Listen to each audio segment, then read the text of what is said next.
నా పేరు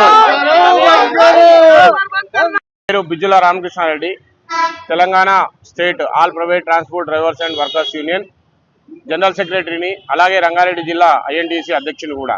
మేము గత 15-20 రోజుల నుంచి కూడా భారతదేశ వ్యాప్త సమ్మె చేయాలని, మరి ఏదైతే మోడీ ప్రభుత్వం తీసుకొచ్చినటువంటి 4 లేబర్ కోడ్లను రద్దు చేయాలని చెప్పేసి, అలాగే ఇందులో వాహన సారథి పోర్టల్ ఏదైతే ఆటో డ్రైవర్ మిత్రులకు మరి వారి లైసెన్స్ తీసుకోవాలంటే క్యాబ్ నడపాలని ఒక విధానం తీసుకురావడం, అలాగే మరి 2025 అగ్రిగేటెడ్ గైడ్లైన్స్లో మరి చట్టం ఏం తీసుకొచ్చిందంటే తెల్ల ప్లేటు ఈవీ వెహికల్స్ నడుపుకోవచ్చు అని కూడా తీసుకురావడం జరిగింది.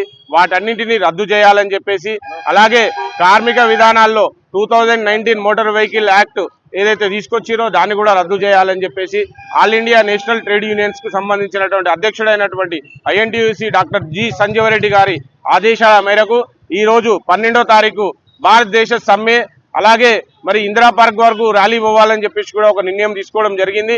కార్మిక లోకానికి అందరికీ గత 15 రోజుల నుంచి కూడా, నెల రోజుల నుంచి కూడా ఈ అడ్వర్టైజ్మెంట్ ఏదైతే బంద్ గురించి చెప్తున్నా కానీ చాలా మంది మిత్రులు దీన్ని మాకు తెలియదు అని ఒక బూచి చూపిస్తూ ర్యాపిడో, ఓలా, ఊబర్ యాప్లు నడుపుకోవడం, అదే ర్యాపిడో, ఓలా, ఊబర్లో కూడా తెల్ల ప్లేట్ వాహనాలను మరి రిజిస్ట్రేషన్ చేసుకోవచ్చని ఒక జీవో తీసుకురావడం జరిగింది. వాటన్నిటిని వ్యతిరేకిస్తూ, అలాగే మా ఆటో మిత్రులకు 2013లో ఏదైతే రేట్ ఫేర్ పెంచారో ఆ తర్వాత ఇప్పటి వరకు రేట్ ఫేర్ కూడా పెంచడం చేయలేదు. కాబట్టి దీన్ని ఒక జీవో రూపంలో ఈ రోజు ఉన్నటువంటి మా ప్రభుత్వం అయినా సరే మేము రోడ్డు మీదకి వచ్చి జెండా పట్టుకొని కార్మికుల కోసం మేము కొట్లాడుతున్నాం.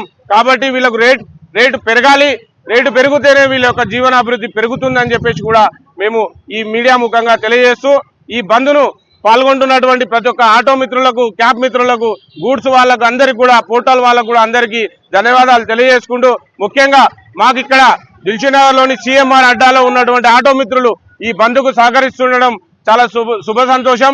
ఎందుకంటే ఇలాంటి యూనిటీ అనేది ఉంటేనే మనకు రేట్లు అనేది రావడం జరుగుతుంది. కాబట్టి ఖచ్చితంగా ఈ రోజు ఈ బంద్కు సహకరించినటువంటి మా మిత్రులందరికీ హృదయపూర్వకమైనటువంటి ధన్యవాదాలు తెలియజేసుకుంటున్నాను.